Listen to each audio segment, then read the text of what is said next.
Good afternoon, LinkedIn and YouTube. Welcome to another edition of OLM Live discussion. I know we are off our normal schedule. We're usually here on Tuesday or Monday or Tuesday evenings around 7, but we wanted to do something a little bit different and to kind of talk to you about some different players who have been a part of Fifth Step. This is going to round out our series that we've been doing for the last 3 months. We've been talking to different individuals who have participated in and helped us bring the first Memphis movie production film project Fifth Step to the big screen. And so today we are talking to some of the production staff of Fifth Step. And I think all people who do film, they would agree with me when I say this. Your production staff, and I would say especially your below the line production staff, are pretty much the backbone of any film project. As long as that group of people are solid and good, you have a fighting chance to put together a viable product. And I have to admit, we had a very strong production staff. Some of these individuals are people that I've known for years, and then some are those who I just met from this project. And I'm very happy to have all of them here, the ones who could make it here with me tonight to kind of share with you who they are, what they brought to the project, and what they do, because they're all professionals in their own right. This is just one project of many that they've done in the past and will do in the future.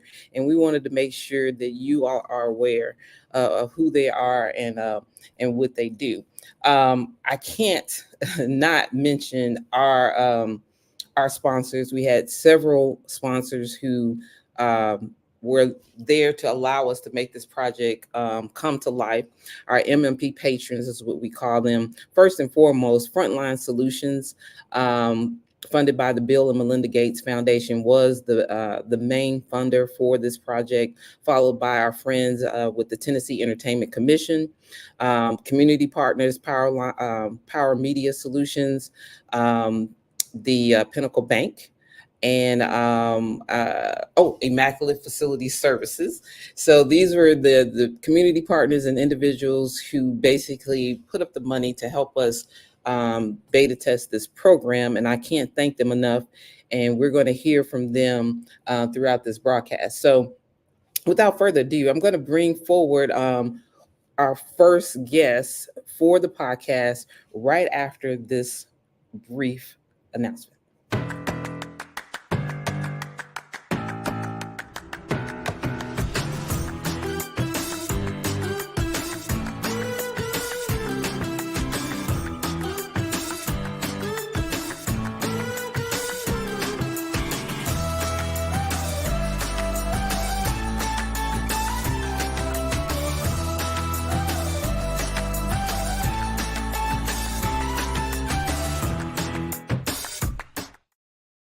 All right, that's TN.gov. That's the Tennessee Entertainment Commission. They were one of the MMP patrons of the Fifth Step, and we do thank them for their continued support of On Location Memphis over the years. So my first guest tonight, this is one of the gentlemen that I actually met for the first time from being on, working on this project. He was referred to us by one of the other members who was working with us, and he basically he basically came through for us. I mean, I'm pretty certain that we would not have been able to pull this off if it had not been for his professionalism and his expertise. Most of us were brand new, this maybe first or second credits on a film project, but this gentleman had several credits. He was one of the professionals who pretty much anchored us down, being one of the more experienced individuals on this project. So help me welcome to the virtual stage, Mr. Antonio Terrell. Hey guys, how y'all doing? What's up, Angela? How you doing? Nothing much. Oh man, you made me drop a tear or two. Right. Oh man, you spent a lot of hours. A lot of hours. How you guys doing? We're doing well. We're doing well. You know, you were referred to us through Emax Productions. Mhm. They were the production company that we had really had initially contracted with, and then they felt it right to bring you on your company, Antonio Farrell Films. Mhm. So I guess my first question is, when they approached you with this project, what made you decide to say yes? Well, one thing because Byron and I went to the same film school, uh, Hmm. Full Sail University, and so Byron and I we've been meeting him and his brother, man, have been meeting and talking about collaborating on some projects. Hmm. So when he called, I'm like, oh man, yeah, count me in, dude. I'd be glad to do it. So I mean, it was a no-brainer. And then for me also to like network and collaborate with like-minded people, Right, from different areas and stuff. Yeah. So right, right. it was a yes for me from the real. Yeah.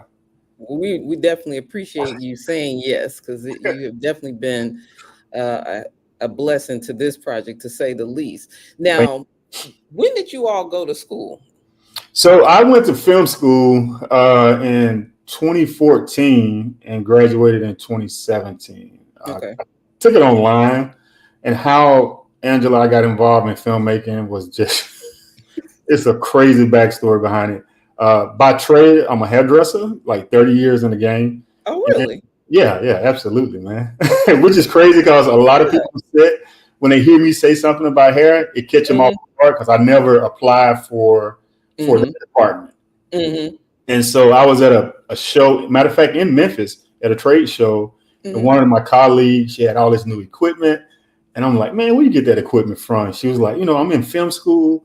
They gave me the camera, the lights, and everything. I'm Hmm. like, they gave it to you for free? She was like, yeah. So I go in the hallway and I sign up for film school that day. Immediately, Yeah. immediately. And I've been out of school like 20 years, man.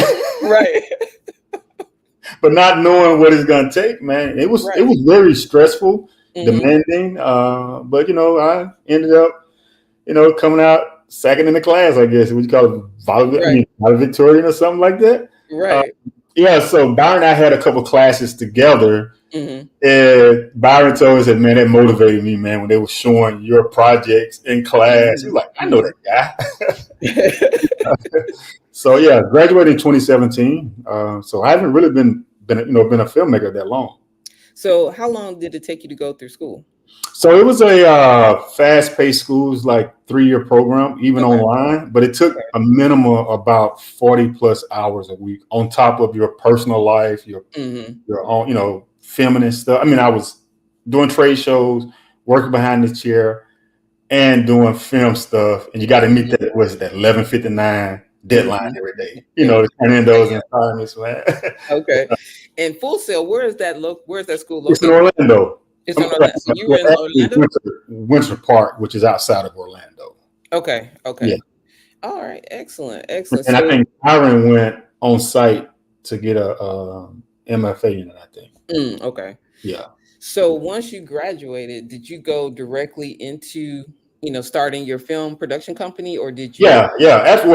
Actually, I created the film production company while I was in school because that was part of one of our assignments. Like they wanted you, like it moved quickly. Like that stuff is fast paced. Hmm. Try to get you into the industry immediately. Okay. Yeah, I Okay. mean, you start working as PAs and all of that stuff. And for me, I ended up working as a PA while I was in film school and Hmm. on a project in Batesville, Mississippi, that Jessica Chambers with Oxygen Network. Hmm. And Okay. so just getting that experience up under your belt while in film school was Oh, like that's crazy. valuable. Yeah. Yeah, and then the second year they did a second season of that, and I got bumped up to a cam op. Okay. Yeah, and so my degree at Full Sail was actually digital cinematography. So the person behind Okay. the camera. Yeah, Okay. yeah. So for this project, Hmm. you were associate producer as Hmm. well as cinematographer. Hmm. Was this your first credit in those two areas? Not as a cinematographer, as a associate producer, yes. Okay. Uh, but I've done DP work before, Hmm.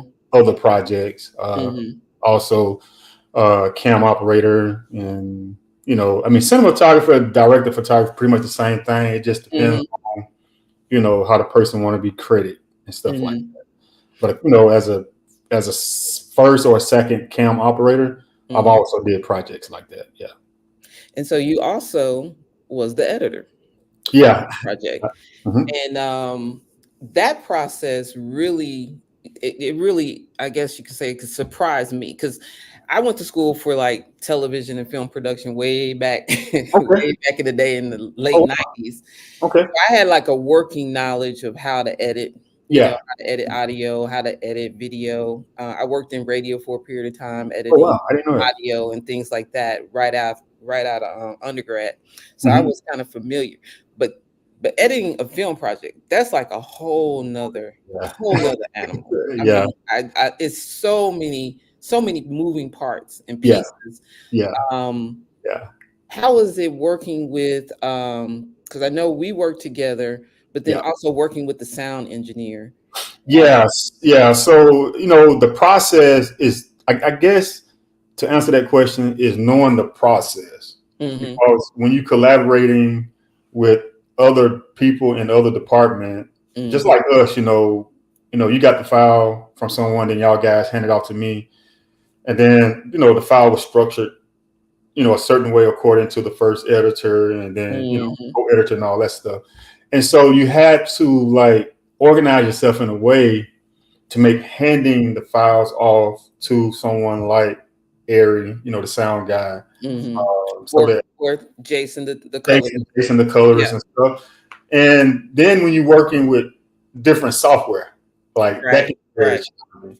Because for me, I'm more fluid using Final Cut Pro 10. Even though I know how to use Premiere and Avid and stuff and DaVinci, but I'm more fluid, I can get around easily using that particular project. And so with colors, you hand it off to them, and then they do their thing, and you got to bring it back into your editing software to do some minor tweaks and stuff. It can be very challenging sometimes. But knowing the steps up front can minimize a lot of headaches. That's what I'm trying to share with you one time. Like, okay, we got to do this first to get to this. Then once we lock in the picture, we hand it off to the colorist, to us, and then we hand it off to the mixer at the end. And they need it a certain way. Right. Yeah. And that was one of the things that I learned. I mean, you can't keep tweaking it. At some point, you have to decide this is it. The edits, we're locking it in, because you can't build onto everything else that you have to build if you keep moving with the video and everything. So that was one of the things that And then the cool thing for me, I guess, I'm very easygoing with people, and I knew that you didn't have the experience in this particular field and stuff, so having to be patient, and plus that drive had been mailed so many times. I know. It got some fly miles, FedEx miles. I was saying, man, please do not damage this damn drive, man. Like, you don't want nothing to happen when they scan it, because it can happen, I mean, something can happen to the port or something like that. You'd be like, okay, the whole thing is gone. But thankfully, we was able to get it completed to a point to where it's, it was okay. You can screen it. Yeah, absolutely. So I know you have several projects that you were working on then, and since then, are there any projects that you can tell us about? Yeah, so Oxford Film Festival is coming up pretty soon. We got accepted for 3 other films that I either produce or co-produce and edit and did the cinematography on it. One is called I'm Not Your Negroni, which is about a award-winning bartender from Oxford, Mississippi, created a cocktail menu in honor of Black History Month back in 2018, and it caused a lot of controversy. Like it was crazy. What's crazy about it is that the community didn't know that this guy was Black who created the cocktail menu, because it was at a James Ward winning restaurant in town. But then they found out he was Black, and it was crazy, man. Wow. And the second one is about Robert Johnson, the iconic blues singer. So we're telling the story about him, but it's mostly told from his grandkids' perspective. Okay. And that's going to premiere in Oxford. And then the third one is called Sites of Resistance and Healing, where we took a group from the University of Mississippi and the community of Oxford or Lafayette County. We took those people on a journey through some of the what's the place in Montgomery, EJI in Montgomery, and some sites throughout different, the state, like the Emmett Till sites and stuff.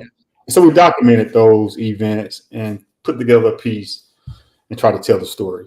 Okay. And so those are screening at Oxford Film Festival. Film Festival. That's next month, correct? Or is it like this month? 2 weeks, March the 21st through 24th.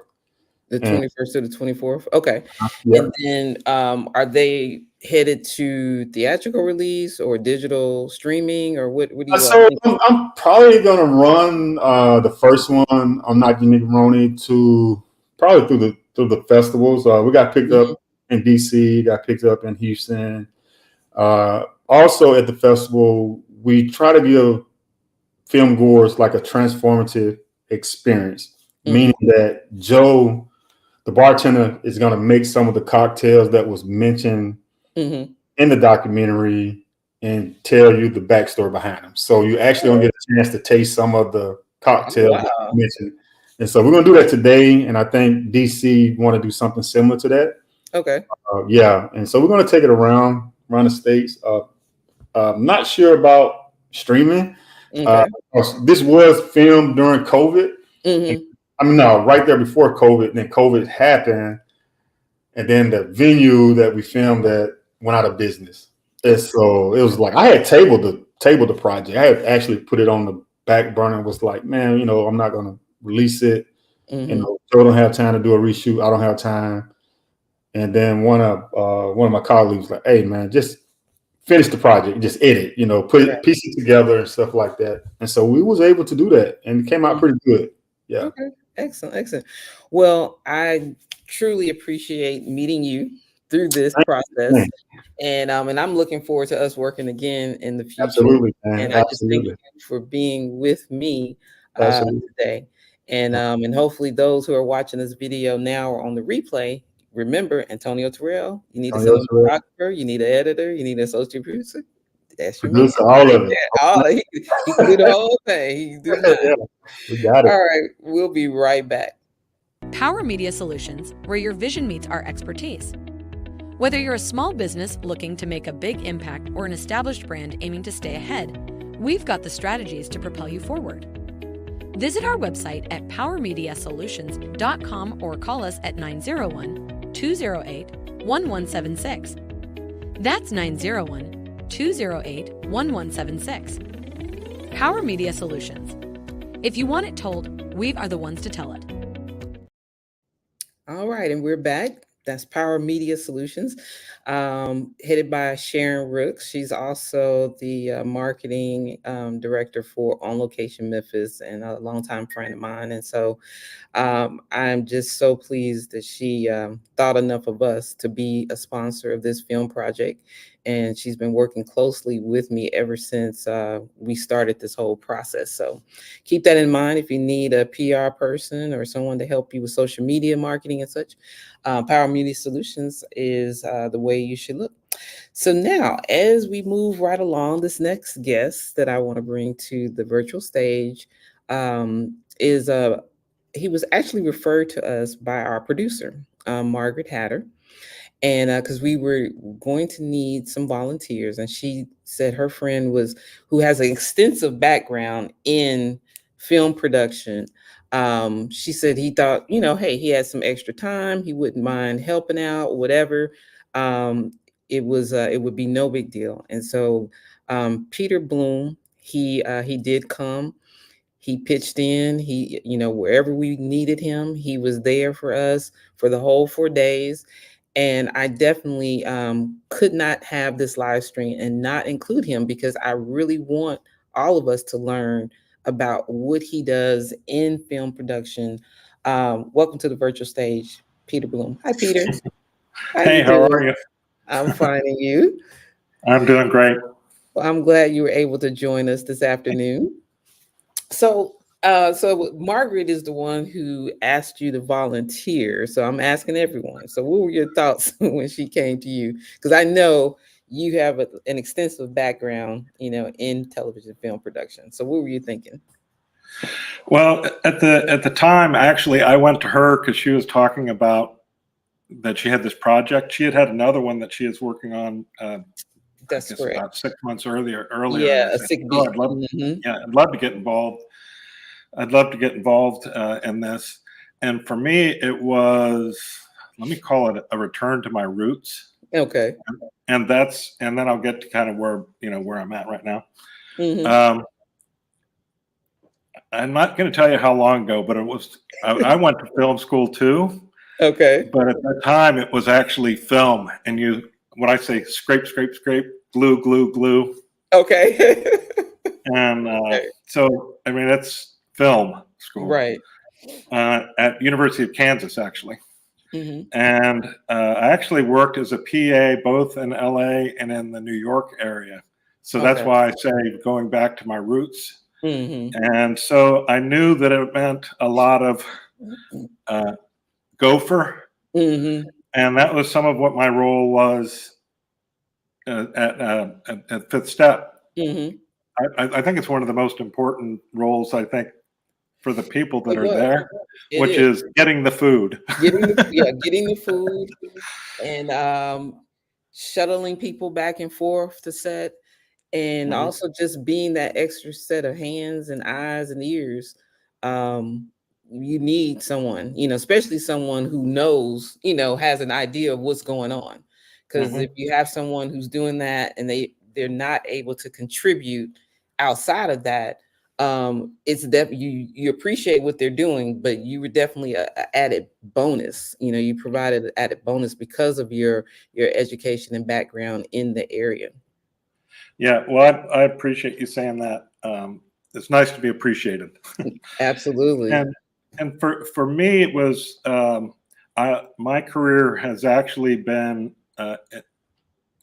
it's in training, Hmm. in particular e-learning, Hmm. and that's going back, we'll say, decades, Okay. multiple decades, Okay. and often it's been a one-man show, Oh. and so I know with sets, but usually they're my own sets, and Hmm. cameraman, That's you. online or uh, audio talent, Hmm. that's me again. It's, if it was going to happen, I was going to be doing it. So this was an opportunity to see a movie set operating, and then being able to, no matter what it is, to be able to help, and knowing that just moving the equipment around, and well, I think at one point I had to set up the dolly, Hmm. and just knowing what to do, what not to do, that kind of Hmm. stuff, Hmm. was, for me, it was equipment that I didn't necessarily have access to, but I was familiar with. So that was the Hmm. benefit for me. So where I'm at now is, although I've worked at St. Jude, both Hmm. the hospital and ALSAC, while in Memphis, I Hmm. also in the Bay Area worked for Apple Computer, United Airlines, and and so there's just a lot of I just have a lot of experience in the online training, and well, stand-up training as well. Okay. And I think there's an aspect of what you do at On Location Memphis that I think I can help in that regard, because I know Hmm. pretty much all the areas. And Antonio was talking about Final Cut Pro. Yep, Hmm. I know that one. Hmm. Um, I did use Premiere back in the, well, decades ago. Hmm. And so all of that's familiar. I saw it grow up during my career. So Right. so that where I'm at right now is I'm essentially independent contractor, um, and and when possible, if I can get a full-time position, Hmm. I'm looking for that. But if I Okay. can help people out there that on projects, then Hmm. I really can. It's like, what do you need? As far as What do you I'm mean? concerned. You can jump in as camera operator, Hmm. as sound Hmm. production, sound engineer, Um, okay, so that definitely makes That's sense. Okay, so are that's you? real important to sound, actually. Oh yeah, it is. It absolutely is. Most important, So, really. um, do you have any projects that are currently on the horizon? I am just in the starting phases. I'm talking to a person. Really, I'm looking for somebody to collaborate with. But I'm Okay. talking to somebody about the process of going for grants and things of that nature, so Hmm. that for me, everything that I've done in my career has been somebody else's requirements. You know, Hmm. what does St. Jude need for me to Hmm. do, kinds of things. So now I'm trying to think of what kinds of things can I do that can bring value that I can produce. Hmm. And the thing I like about On Location Memphis is the business side. I Hmm. never had to deal specifically with the business side of what I was doing, because one man band, it was like, well, you're not going to have music on this particular project because we don't have any money for it, or that kind of thing. Hmm. So this for me is just it's an opportunity to essentially tell my own story.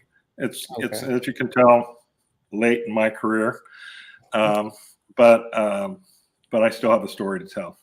So are you also a script writer, screenwriter? Yes. Okay. Yep. So And do you have any scripts over to the side that you may dust off? I have one. It's funny that you mentioned that. I actually do, Hmm. and it's funny what it is because this was. I'm just going to tell you how old I am. This was back in the '80s. Okay. The script that I wrote had to do with virtual reality, Hmm. and then what would happen to the world. Knowing that you have this virtual world that everybody's living in all the time, Hmm. if all the electronics got fried. Mm.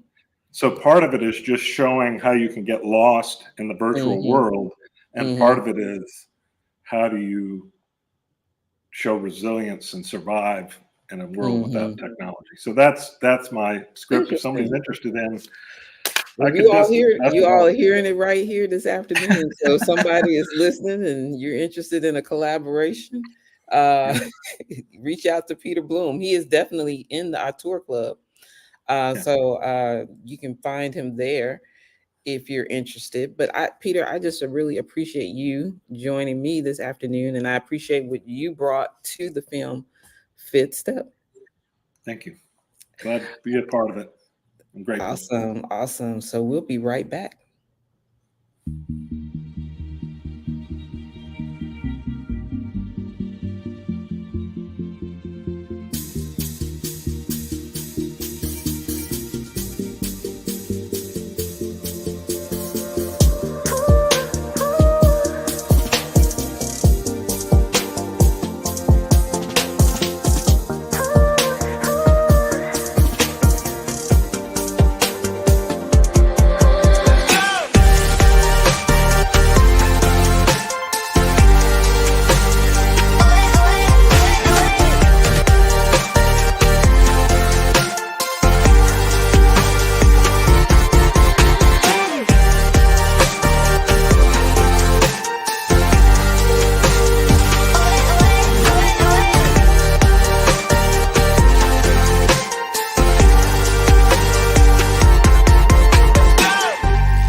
That is the Memphis Music Bank. That is one of the programs of On Location Memphis.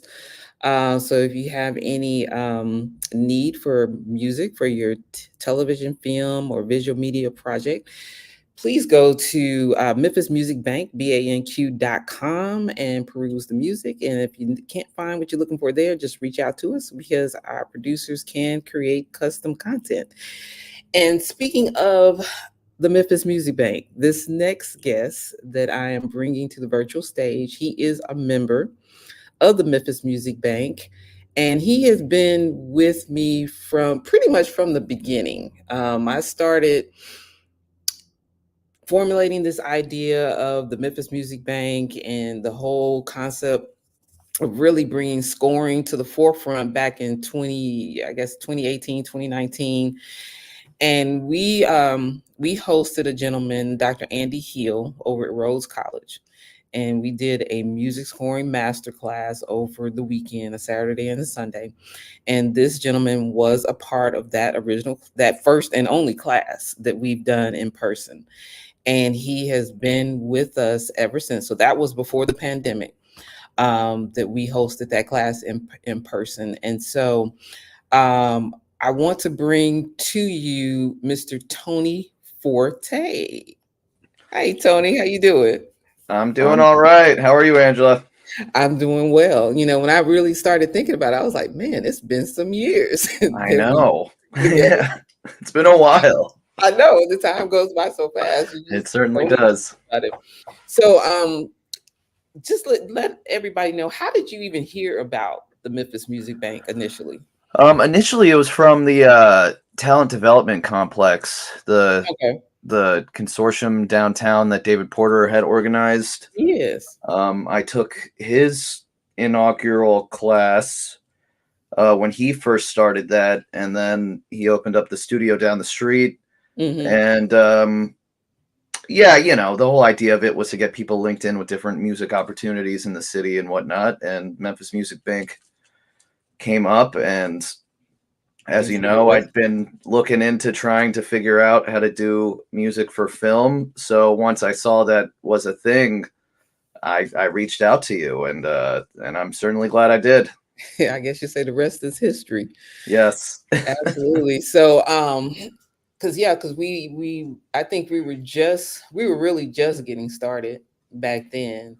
And Andy had done, I don't know if you attended the music scoring symposium that we did over at Stax Music Academy.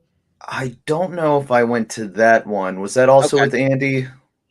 That's where I met Andy. Okay. Because he, Nan from the Women in Film up in Nashville, she referred him to me because I was looking for people for the panel.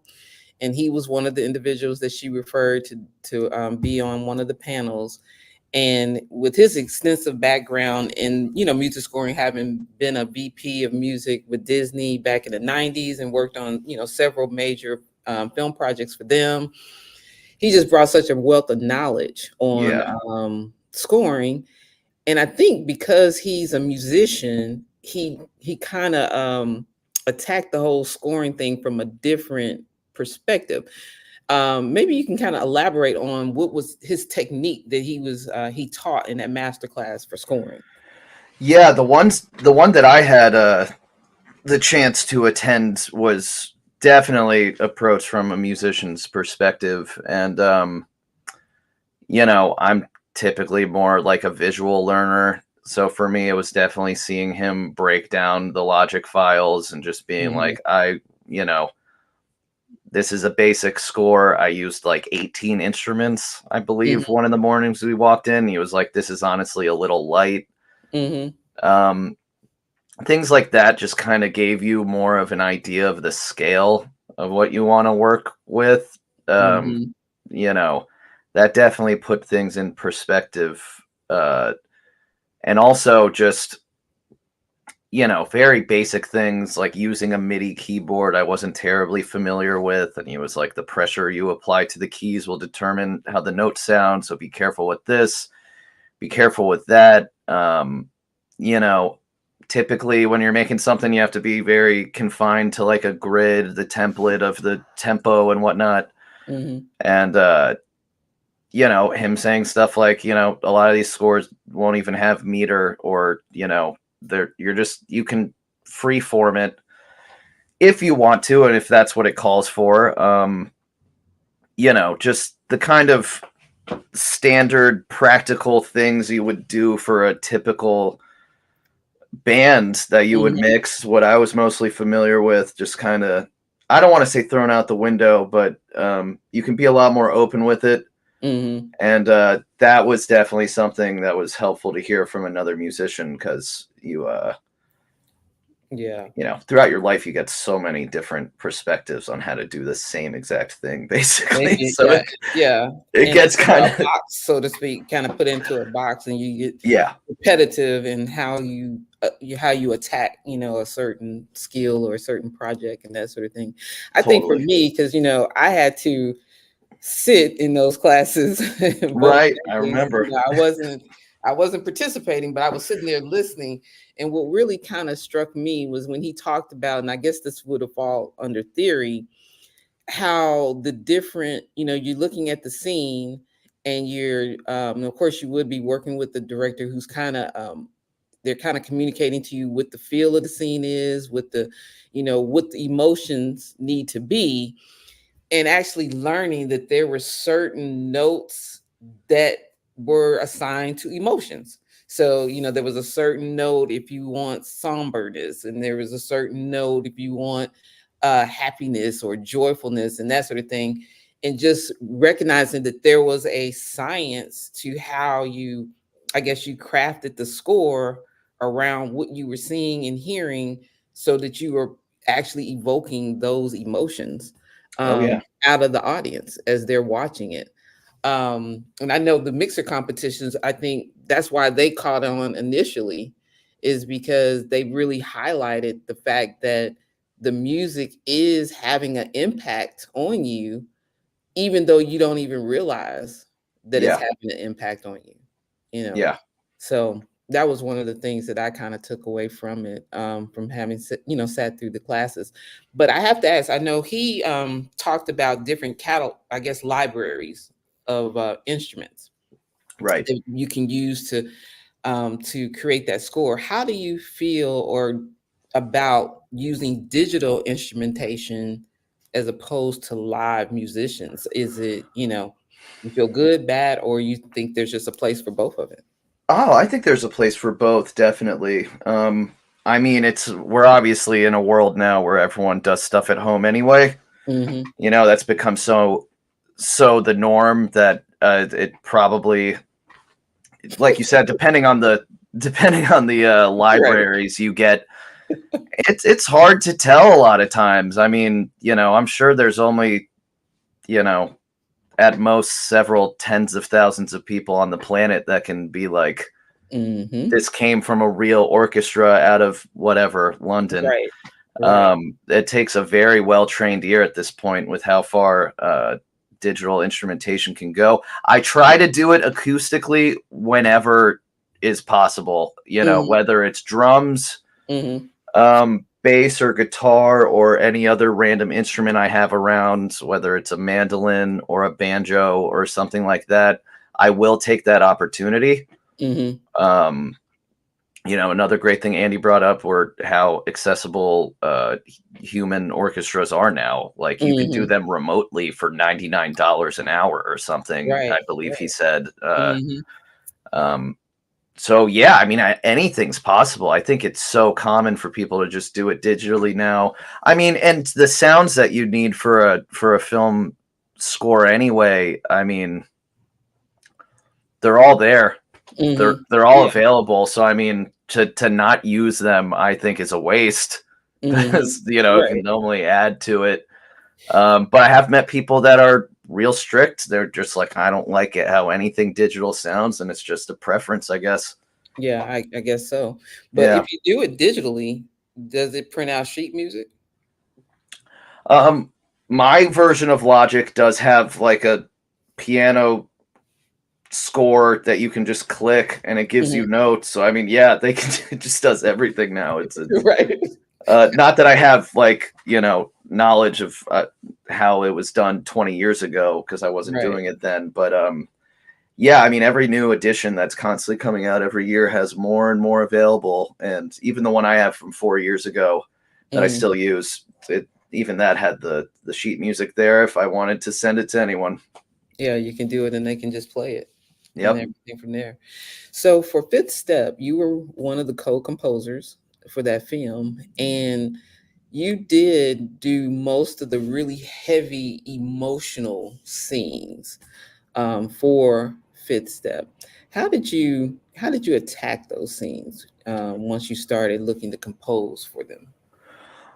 Well, definitely wanted to take it in a sad emotional direction.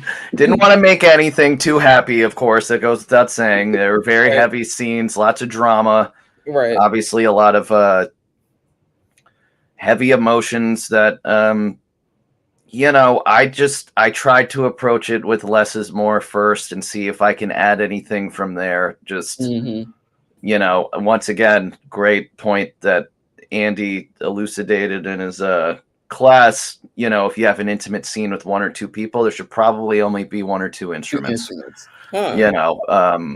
Obviously that can it can get a little further than that. I think in many cases it does, but I took that to heart definitely when going through those, just because I didn't want to overdo it or overpower the impact of the scene at all. Just wanted to aid and not take away from. So yeah, definitely. Synths, strings, something a little not sinister, but heavier, I guess, and somber, and just I tried to add as much as I could, and if it was too much, I would just take it back. And well, you definitely hit it on the head once we got it and we put it together, and it really came out very, very well. And I think awesome. I'm glad to hear that. Yeah, once you see, are you going to be able to join us on the 14th April? That's at Crosstown, correct? No, we're going to be at Malco. Oh, April. I'm sorry. I was thinking the March 15th thing. I should be. I'm planning on it as of now. Okay. Yeah. Okay. Well, excellent, because I think you'll be quite pleased once you see that and everything. I'm excited. I appreciate you coming and joining me this afternoon. Absolutely. Thanks for having me. We will be right back.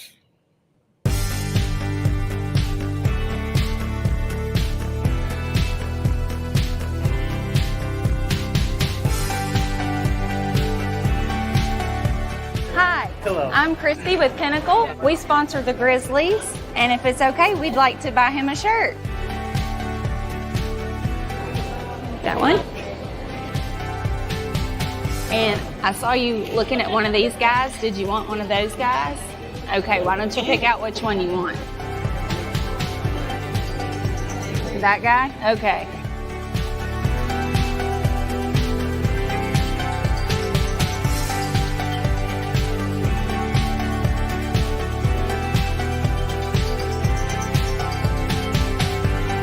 Here you go, Judah. Awesome, Judah. All right. Thank you all. I hope you have fun at the game. Thank you, Pinnacle.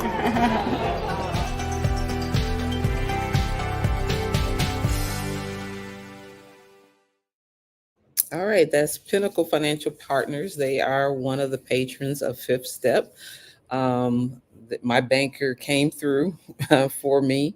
Definitely Brad Miller is my banker with Pinnacle Bank. So if you're looking for a great bank and community partner, definitely give Pinnacle Bank a close look. So now we are coming close to the end of this discussion, and I don't want to say I left the best for last, because I have all my other guests are awesome, but this gentleman here, I probably have known him the longest out of everyone who was on tonight, and that's the reason why I did leave him for last.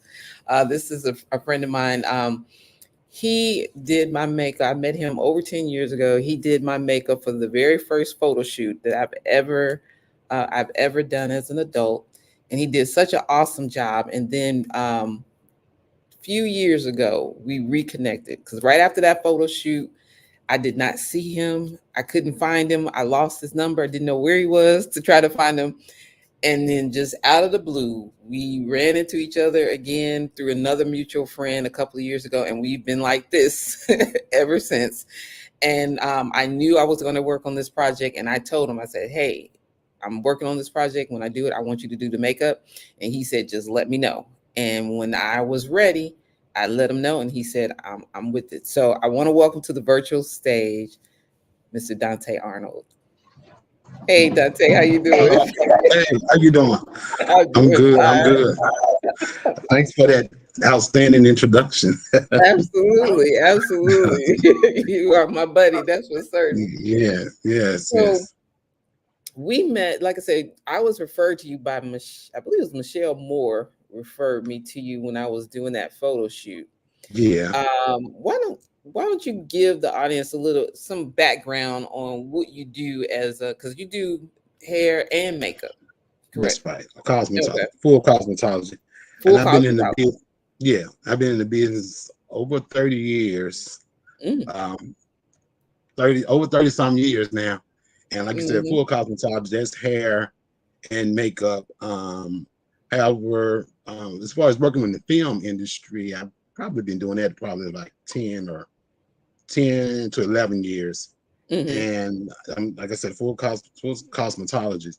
However, these days I'm mostly doing a lot of the some little needs, the male weaves, hair Mhm. replacement for the guys, as well as hair replacement for people who have different health issues that Okay. have to have hair undetectable. And I do a lot of that. And the makeup, the makeup is my passion. I really, Mhm. really love the makeup. You can see what I'm doing. I'm talking you through it and showing you the expressions and showing you what do what. And as I went on a personal shopping spree with you, I do that Mhm. with clients too, to make sure they get the right thing, to make sure they feel comfortable. Right. And I just enjoy this business. I like it. It's a passion for me.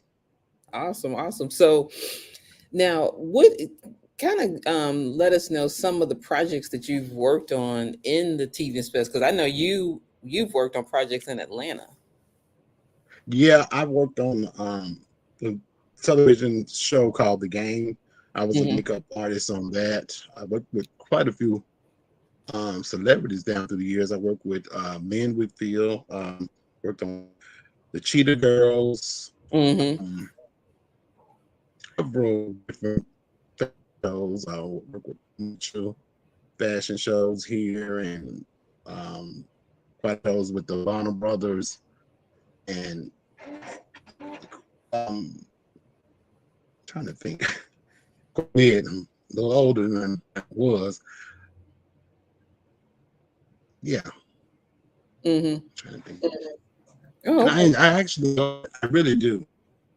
I worked with Mhm. a couple of movies here, independent films here in Memphis. One Street Life. I was trying to remember the name of it. Street Life, and that was back in 2005. Okay. And yeah, Okay. So you so you that's were so you were basically you were our hair and makeup person for Fifth Step. Um, yes, when you were there with us when we were doing the auditions. Um, yes. so how and you were saying that would be good for you to be able to see who the individuals were that could possibly play the different characters. When you're preparing to do makeup for a project, what do you do? I mean, what is your process in making preparations for that? Okay. What when we're looking at the characters and the people and the scene that they're going to play, well, sometimes I look and see, okay, if this person in their 30s play this person possibly in their 50s or whatever, have to age them a little bit, or if this character is a shady person and the actor is a very clean cut person, Mm-hmm. then it's different things that you do to make them look more like the character. Mm-hmm. The same with if the person if she's an everyday 9 to 5 person that goes to work, and this character she's playing is a little more glamorous, then you kind of know what you have to go in there and what you need to do. And sometimes you have to de-age a person as well, because a person may play more than one character, or you play a character when they were younger and then age them a little bit. Some of the stuff I can picture, because that's part of being an artist, like you've seen this person as a canvas. And when I was like in the room with you guys watching them audition, and I could just see it come to life, with their acting in it, and you say, with a little bit of this, boom, the character comes to life. If that makes sense. It's like with the Mm-hmm. hair, with different wigs and different things, and even I think you got a chance to see what I did. I had a wig for a male, it was braided when we were going to change a character. It Mm-hmm. just that all that comes into play, like you being a producer or director, you guys see one thing, but the artist sees something else. It's kind of like wardrobing, they say, okay, well, we're gonna these clothes are gonna be period based, meaning this 60s, or you get like, so it's the same with makeup. It's the exact same. Like the person, like I was saying, she may be like, you may be a glamour girl, but the character they want you to play is a very serious person, no nonsense. Hair is nothing she's concerned with. She's got 5 kids and and she's working this job and trying to keep it together. So you have to kind of all this in your mind at the time, right? Even though she don't really, but that visual gets you caught up, get your emotions going. You know what I mean? If that makes sense. Yeah, that does. So I know for Fifth Step, we had a young person who was playing basically 2 characters. He was playing the brother. They were twin brothers, and he was playing both. However, one brother was a little bit darker skinned than the other brother. So, and this actor was actually on the lighter skin. How did you go about making him look darker so that he could play the other character of the twin brothers? Actually, because so it looked a lot like you said, the shade was a little bit. I actually used some matte bronzer, meaning when you think of bronze, sometimes you think of a glow or whatever, shimmer. So I used some matte powder because I knew that wouldn't be about him. I didn't use a heavy foundation or anything. I used a little bit of moisturizer and a matte bronzing powder, as well as we changed it up with different aesthetics to the hair. Way I don't tell the story without seeing the story. What we did with that, as well as, like I said, the bronzing powder was a couple of shades darker than him. So I took it and I blended in, and it made him, he still look like him, but it was a darker version, which is what the twin that was. Right. And the lighting, it came like it or could have been, oh, that's his twin brother. That was what it did. Okay. Well, I mean, he looked on camera when you all get to see it when we do the screening. He doesn't look like himself at all. I mean, we know, but they definitely look like 2 different individuals are playing that part. But anyway, I appreciate all your expertise that you brought to the project, and I know I'm going to be calling on you more, for other projects as well as training. And we're going to talk about that more because we want to start training up other individuals in this particular area of hair and makeup. So I'm thinking as we start wrapping up, I'm going to go ahead and show our audience the actual trailer for Fifth Step. But I thank you, Dante, for joining me this afternoon. Okay, problem. I thank you for the opportunity. I really enjoyed it. Awesome. And I can't wait to get a call to work with you again. All right. We'll be right back.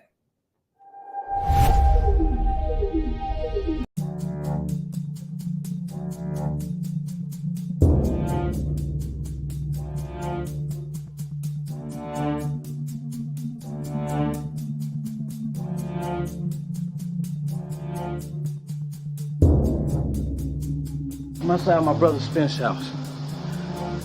I did. And I left him messages. He hasn't returned my phone call. I have to talk to him today. Well, oh my God. You've been sober for a year, and that's good. That's good. But I still don't know where you are with your 5th step. You wasn't worried about my connections when I got you that job. I don't believe you. The only person you care about is yourself. I mean, what did Bobby tell you? Bobby told me that Mr. White has put a hit out on my life.